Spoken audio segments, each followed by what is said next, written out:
बिस्मिल्लाहिर्रहमानिर्रहीम। अस्सलाम वालेकुम दोस्तों, उम्मीद करता हूँ आप सब खैरियत से होंगे। मैं हूँ आपका दोस्त, आपका भाई शेख राहील, और आप देख रहे हैं मेरा यूट्यूब चैनल जिसका नाम है शेख राहील ऑफिशियल। दोस्तों, हमारा मुल्क इस वक्त सैलाब की बदतरीन सूरत हाल से गुज़र रहा है। और नाज़रीन, ये सैलाब अभी तक का इस मुल्क में सबसे बड़ा सैलाब आया है जिसने सबसे ज़्यादा नुकसान पहुंचाया है। नाज़रीन, अभी हम इस सदमे से बाहर नहीं निकले हैं, अभी हम इस तकलीफ़ से गुज़र रहे हैं। अभी तमाम जगहों पर, तमाम इलाकों में पानी जूं का तूं खड़ा का खड़ा है। उसकी निकासी का कोई हल नहीं है। गवर्नमेंट के पास कोई प्लान नहीं है कि जिसकी वजह से वो इस पानी को किसी तरफ निकाल दे और ज़िंदगी वापस मामूल पर आ जाए। नाज़रीन, अभी हम सब इन तमाम चीज़ों को झेल ही रहे हैं, लेकिन हुकूमत पाकिस्तान की तरफ से आवाम के लिए एक और तोहफ़ा जो है वो पेश किया गया है, और वो तोहफ़ा जो है वो है इलेक्ट्रिक बॉम्ब के नाम से। नाज़रीन, आप सोच रहे होंगे कि आखिर वो इलेक्ट्रिक बॉम्ब है क्या। नाज़रीन, वो इलेक्ट्रिक बॉम्ब बिजली के नरख़ों में इजाफ़ा कर दिया गया है, और इसके ऊपर मैं शुक्रगुज़ार हूँ हमारे पाकिस्तान की बैड गवर्नेंस का कि उनकी अनथक मेहनत के बावजूद वो इन तमाम चीज़ों के अंदर अपनी मर्ज़ी के नर्ख़ नहीं बढ़ा पाए हैं। इन्ना लिल्लाहि व इन्ना इलैहि राजिऊन। यानी कि कोई रूल एंड लॉ है ही नहीं है। नाज़रीन, गरीब आदमी हमेशा से अमीरों की बनाई गई चक्की के अंदर पिसता रहा है, उसका कोई पुरसाने हाल ही नहीं है। नाज़रीन, इस बार भी जो गवर्नमेंट की तरफ से बिजली के नरख़ों में इजाफ़ा किया गया है, नाज़रीन उसके मैं बताता चलूँ कि ना तो इसका नुकसान हमारे हकूमती ओहदेदारान को हुआ है, ना इसका नुकसान हमारे जो मज़े मार रहे हैं, जिन्होंने आज तक हिस्ट्री में कभी बिजली का बिल नहीं दिया, ना उनको को फ़र्क पड़ा है। नाज़रीन, ना उनको फ़र्क पड़ा है जिनको गवर्नमेंट की तरफ से यूनिट्स को इजाफ़ा, मतलब इजाफ़े से मुराद उनको फ्री यूनिट्स दिए जाते हैं। किसी को 500 हैं, किसी को 1000 हैं, किसी को इससे ज़्यादा हैं। इवन के जो एक लाइन मैन आता है उसको भी 300 से 400 यूनिट की छूट है। क्या वो सैलरी नहीं ले रहा? क्या उसकी तनख्वाह, उस जो मेहनत कर रहा है सुबह से शाम धूप में मज़दूरी कर रहा है, क्या उसकी तनख्वाह उस गरीब इंसान से भी कम है? अगर उसकी तनख्वाह उससे कम नहीं है ना, तो फिर मुबारक हो, आपका ज़मीर मर चुका है। आप अपने बच्चों के लिए हलाल रिज़्क़ कमाने में नाकाम रहे हैं। आप अभी तक की तमाम सूरत हाल में आप विन विन पोजीशन में खड़े हैं। यानी कि आपके दिल में एक सेकंड के लिए ये बात नहीं आती कि यार मेरे पास सैलरी अच्छी है, मेरे पास फैसिलिटियाँ बहुत अच्छी हैं, मेरे पास तमाम चीज़ों का सर्वाइवल बहुत अच्छा है, तो क्यों ना मैं अपने हिस्से के जो यूनिट्स मुझे फ्री मिलते हैं, मैं वो गवर्नमेंट से कहूँ कि यार मेरी सैलरी अच्छी है, मैं इन तमाम चीज़ों को बहुत अच्छे से पे कर सकता हूँ, तो मेरे ये यूनिट्स जो मुझे दिए जा रहे हैं ये किसी ऐसे गरीब को दे दी जाएं जो सुबह से शाम तक धूप में मेहनत करता है, और मेहनत करने के बाद जो वो दिहाड़ी लेके आता है वो मैक्सिमम 700 से 800 रुपये होती है। उस 700-800 के अंदर वो बिजली का बिल देगा, वो अपने घर की ग्रॉसरी करेगा, वो पेट्रोल परचेज़ करेगा, वो अपने बच्चों की खुशियाँ देखेगा, वो बीमारियाँ देखेगा, वो उनकी एजुकेशन देखेगा, वो आखिर उस 800 के अंदर से वो क्या क्या देख लेगा, वो किन किन चीज़ों को पूरा कर लेगा।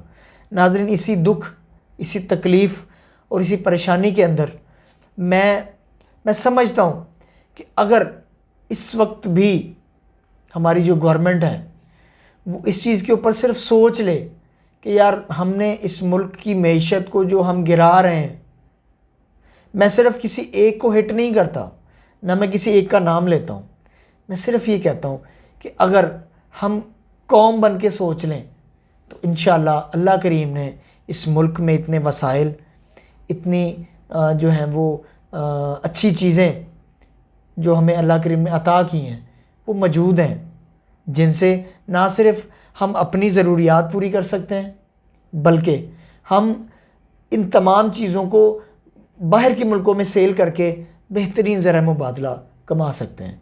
नाज़रीन, मैं आज आपको बताता चलूँ कि हमारी गवर्नमेंट ने जो एक बहुत बड़ा जुल्म किया है, वो नर्ख बढ़ाकर, और नर्ख भी क्या बढ़ाए हैं, मैं आपसे वो डिटेल शेयर करता हूँ कि तमाम आम सारिफीन के लिए जो यूनिट्स बढ़ा दी गए हैं वो 33 रुपये 23 पैसे तक जा पहुँची है, जो उसकी अमाउंट है, जिसकी डिटेल में अगर जाते हैं तो वो बताते हैं कि जी जिनके 200 तक यूनिट होंगे उनको यूनिट 18 रुपये जो है ना वो 58 पैसे के हिसाब से जो है ना उनको बिल आएगा।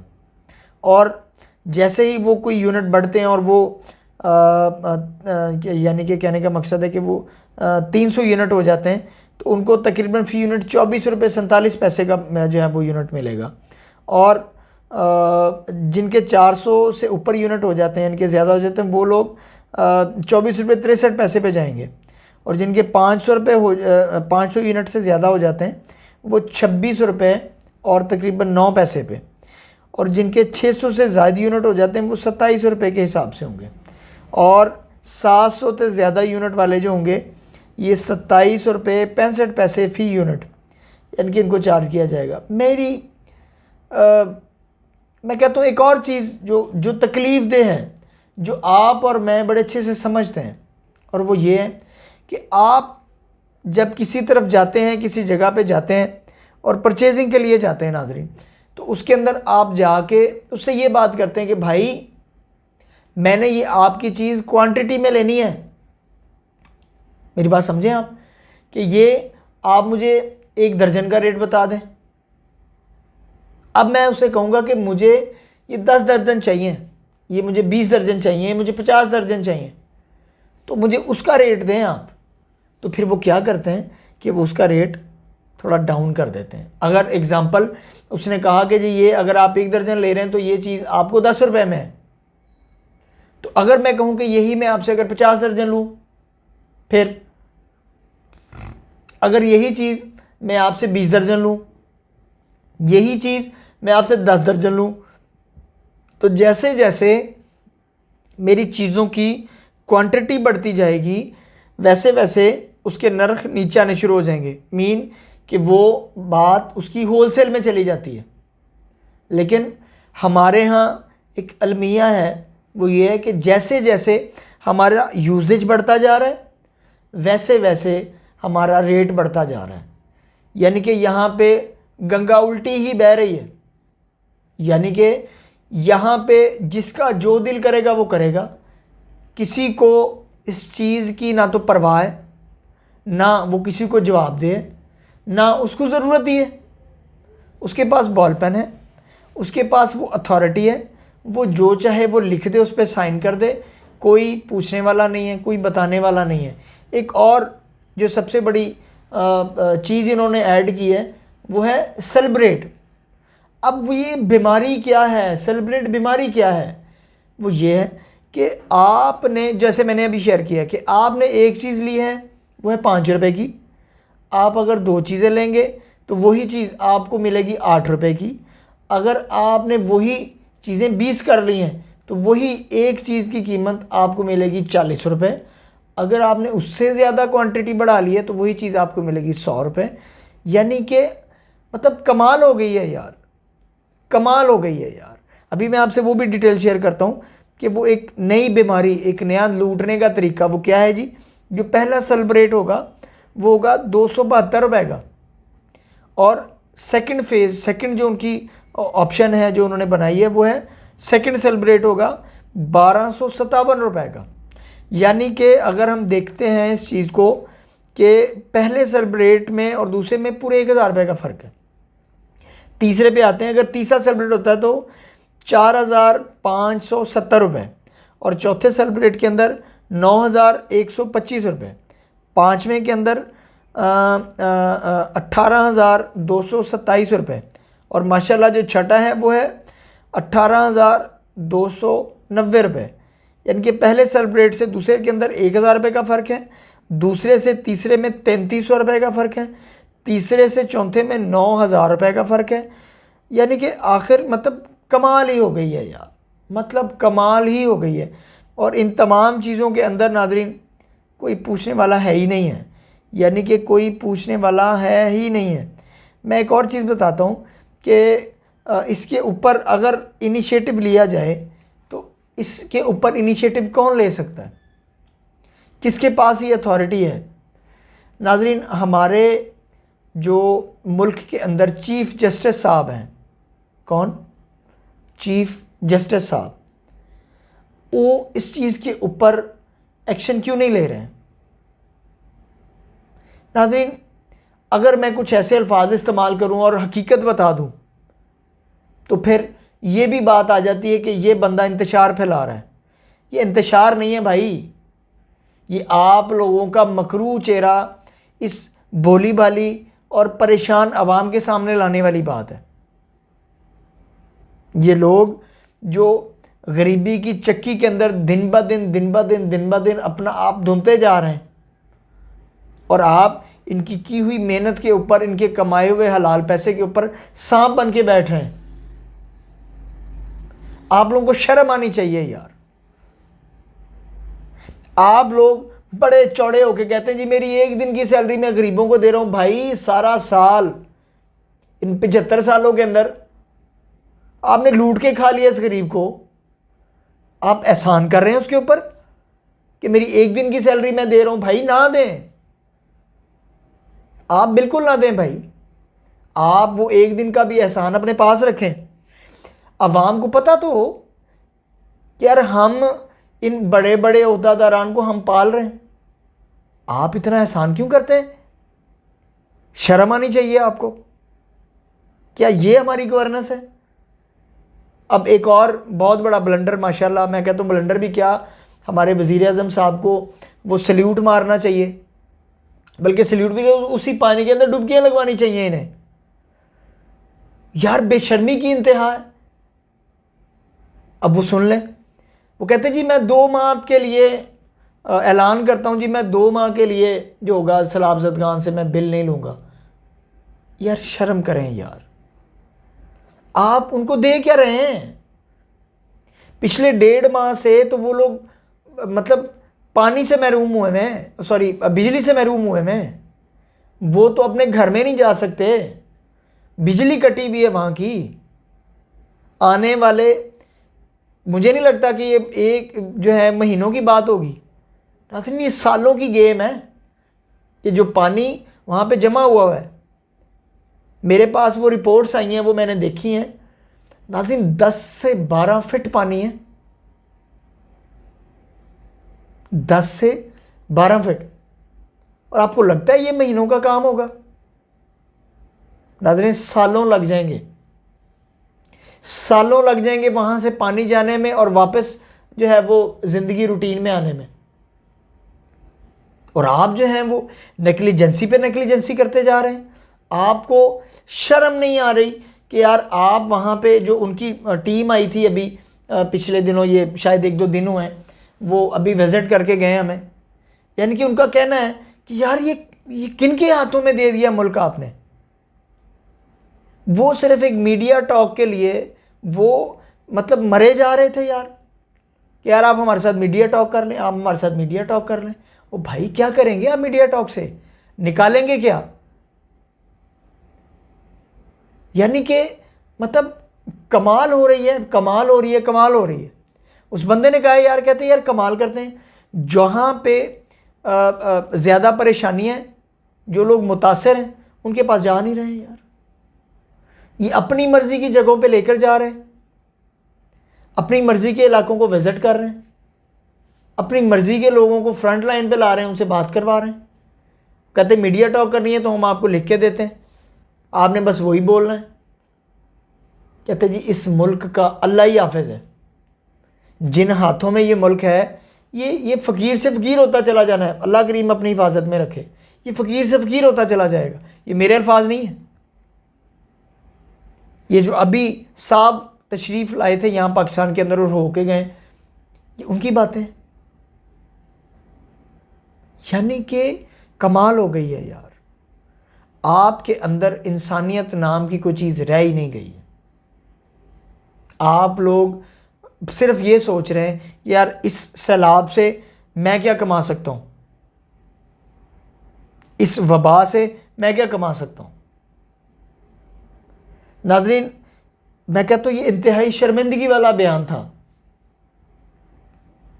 कि जो ये कह देना कि 2 माह तक मैं इनसे बिजली के बिल नहीं लूँगा। यार आपकी इस गवर्नेंस को सलाम है, आपकी इस मेंटालिटी को सलाम है, आपकी इस भोंडे मजाक को सलाम है यार। यानी कि फेर दियो तबाही यार, फेर दियो तबाही। क्या क्या नहीं बेचेंगे अब आप, PIA बेच दिए यार, वो जो हमारा होटल था वो बेच दिए। कतर ने क्या उखाड़ लेना भाई, इन 25 सालों के अंदर जितना वो आपसे कमा जाएंगे, आपकी सोच है। आपके पास जो इतना पैसा है वो लाएं पाकिस्तान में भाई, खुदा का वास्ता है वो पैसा पाकिस्तान में लाएं। अगर वो नहीं लाएंगे तो अब इस पाकिस्तान से दोबारा कैसे लूट पाएंगे। मुझे इस चीज़ की बात समझ नहीं आती। वो ले आएं, एहसान कर दें हमारे ऊपर, एहसान करने के लिए ले आएं यार। वो लाएं, लाके यहाँ पे उसको इस्तेमाल करें, आप उससे बिजनेस करें, आप उससे पैसा कमाएं, फिर ले जाएं यार। पहले कौन सा हमने कुछ कर लिया आपका जो अब कर लेंगे। लेकिन प्लीज़ इस मुल्क की सालमियत के साथ इतना बड़ा मजाक मत करें, इस गरीब को और मज़ीद परेशान मत करें। जिन लोगों ने यहाँ तक इस मुल्क को लूटा है, क्या वो इस चीज़ से बिल्कुल बेखबर है?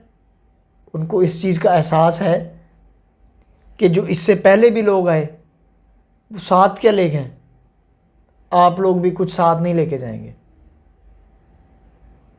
अल्लाह करीम आपके दिलों में रहम डाले, अल्लाह करीम आपको वो असल चेहरा दिखा दे कि जिसको देखकर आप खुदा का खौफ करने लगें।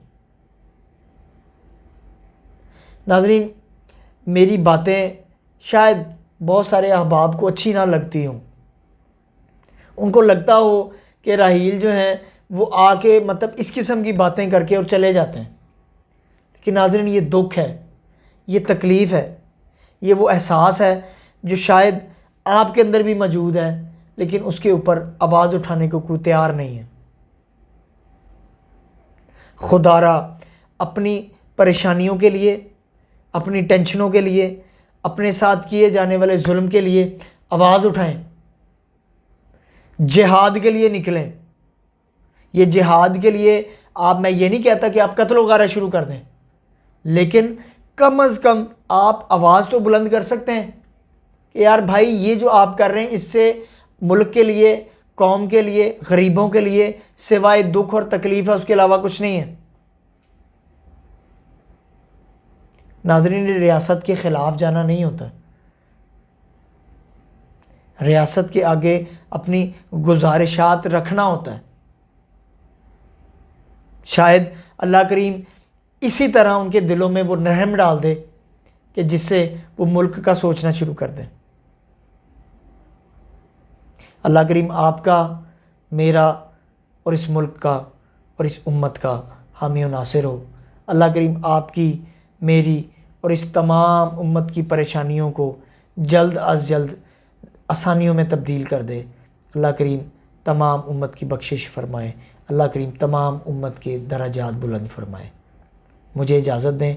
अगर आपको मेरी बात अच्छी लगी हो तो प्लीज़ मेरी इस बात को अपने करीबी और जो आप जिनसे आप मोहब्बत करते हैं और जिनका आप भला चाहते हैं उन तमाम तक शेयर कीजिए। मेरे चैनल को सब्सक्राइब कीजिए, लाइक कीजिए। अस्सलामु अलैकुम व रहमतुल्लाहि व बरकातहू।